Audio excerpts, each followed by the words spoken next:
नमस्कार। आज हम एक ऐसी प्राचीन कहानी में उतरते हैं जो हमें मेहनत, त्याग और असल ज्ञान का पाठ पढ़ाती है। ये कहानी है महाजनक की, दृढ़ता और राजसी वैभव से भरी एक शानदार गाथा। पता है ये शब्द किसके हैं? ये खुद बुद्ध के हैं। उन्होंने ये कहानी अपने भिक्षुओं को सुनाई थी, अपने ही एक पिछले जन्म के बारे में।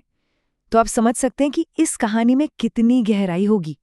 तो कहानी शुरू होती है मिथिला के एक बहुत ही समृद्ध राज्य से। एक ऐसा राजकुमार जिसके पास अपना कोई राज्य नहीं था। यहीं पर परिवार के अंदर का एक झगड़ा एक बहुत बड़ी कहानी को जन्म देने वाला था। हुआ ये कि राजा अरिक्त जनक ने कुछ अफवाहों में आकर अपने ही भाई पोल जनक को जेल में डाल दिया।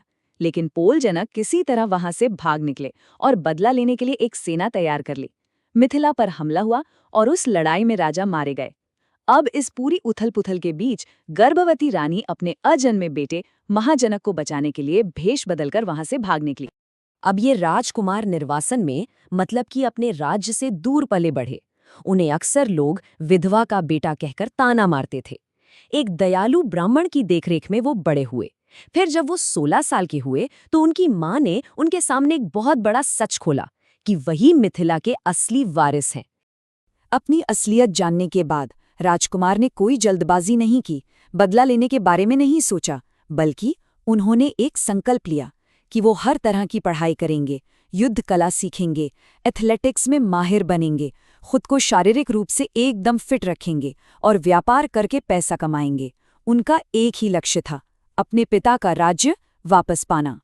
और अब कहानी एक ऐसे मोड़ पर आती है जो महाजनक के किरदार को सही मायनों में परिभाषित करता है। प्रयास का महासागर, एक बहुत ही खतरनाक समुद्री यात्रा।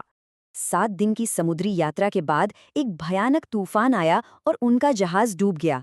जहां हर कोई घबरा रहा था, चीख चिल्ला रहा था, वहीं महाजनक बिल्कुल शांत थे। उन्होंने अपनी ताकत बनाए रखने के लिए घी और चीनी खाई, शरीर पर तेल मला ताकि वो तैर सकें, और खुद को आने वाली मुश्किल के लिए तैयार किया। पूरे 7 दिन और 7 रात। सोचिए, वो उस विशाल महासागर में अकेले तैरते रहे, सिर्फ अपनी मातृभूमि की दिशा में। ये उनके अटूट प्रयास का एक बहुत बड़ा प्रतीक है। मेरी सफलता मेरे प्रयास में है। जो हार के डर से कोशिश ही नहीं करता, वो तो शुरू होने से पहले ही हार गया है। ये जवाब उन्होंने देवी मणिमेखला को दिया, जब देवी ने उनके इस प्रयास को बेकार बताया। और यही इस कहानी का मूल दर्शन है। परिणाम से ज्यादा जरूरी कोशिश करना है। उनके इस मजबूत इरादे से प्रभावित होकर देवी उन्हें मिथिला ले आईं और एक पवित्र आम के बाग में आराम करने के लिए छोड़ दिया। और यहीं से उनकी किस्मत एक बिल्कुल नया मोड़ लेने वाली थी। एक राजा की परीक्षाएं।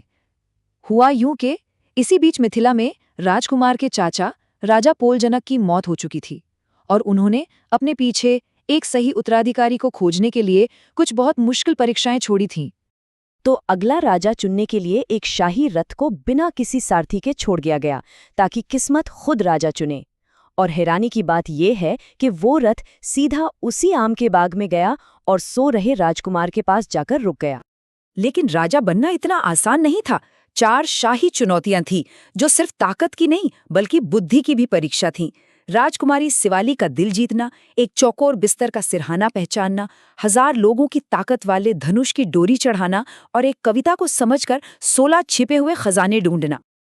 अपने सालों की ट्रेनिंग और ज्ञान का इस्तेमाल करते हुए महाजनक ने बहुत ही शांति और समझदारी से हर परीक्षा पास कर ली।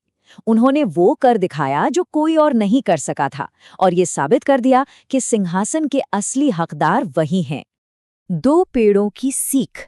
तो राज्य मिल गया, वो राजा बन गए। लेकिन कहानी यहाँ खत्म नहीं होती। अब कहानी एक नए मोड़ पर पहुंचती है, सांसारिक सफलता से आध्यात्मिक जागृति की ओर। एक दिन बाग में राजा ने 2 आम के पेड़ देखे। एक फलों से लदा हुआ था, लेकिन लोग फल तोड़ने के लिए उस पर पत्थर मार रहे थे, उसकी डालियां तोड़ रहे थे। वो एक तरह से दुख का कारण बन गया था। और दूसरा पेड़ फलहीन था, उस पर कोई फल नहीं था, लेकिन वो शांत, सुंदर और पूरी तरह से सुरक्षित था। शांति का एक सच्चा प्रतीक। और उन्होंने सोचा, मैं उस फलदार पेड़ की तरह नहीं बनूंगा, मैं उस बंजर पेड़ की तरह बनूंगा। मैं अपनी सारी शान और शौकत छोड़कर सच्ची स्वतंत्रता की तलाश करूंगा। बस उस एक पल में राजा को एक गहरा ज्ञान मिला कि उनका राज्य, उनका सिंहासन उस फलदार पेड़ की तरह ही लालच और झगड़े का कारण था। उन्होंने उसे त्यागने का फैसला कर लिया, त्याग का मार्ग, और इस तरह उन्होंने उस चीज को छोड़ने का फैसला किया जिसे पाने के लिए उन्होंने अपना सब कुछ दांव पर लगा दिया था। उन्होंने एक तपस्वी का जीवन चुना। तपस्वी यानी एक ऐसा व्यक्ति जो आत्म अनुशासन के लिए हर तरह के सुख को छोड़ देता है। उन्होंने अपने राजसी कपड़े उतारकर साधारण भगवा वस्त्र पहन लिए। चलते चलते एक तीर बनाने वाले ने उन्हें एक आखिरी सबक सिखाया। उसने कहा, जैसे एक तीरंदाज निशाना साधने के लिए एक आंख बंद करता है, ठीक वैसे ही सच्चा ज्ञान पाने के लिए बाहरी दुनिया से ध्यान हटाकर एकांत में ध्यान लगाना पड़ता है।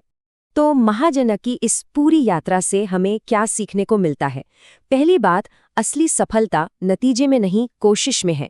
दूसरी, दुनिया की दौलत और शोहरत दुख का कारण बन सकती है।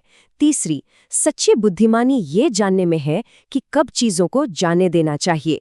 और आखिर में, अंदर की आज़ादी ही सबसे बड़ा खजाना है। तो ये कहानी हमें एक बहुत गहरे सवाल के साथ छोड़ जाती है। जीवन में वो कौन सा मोड़ आता है जब दुनिया को हासिल करने से बड़ी उपलब्धि उसे छोड़ देने में होती है? ये एक ऐसा विचार है जिस पर हम सभी को सोचना चाहिए।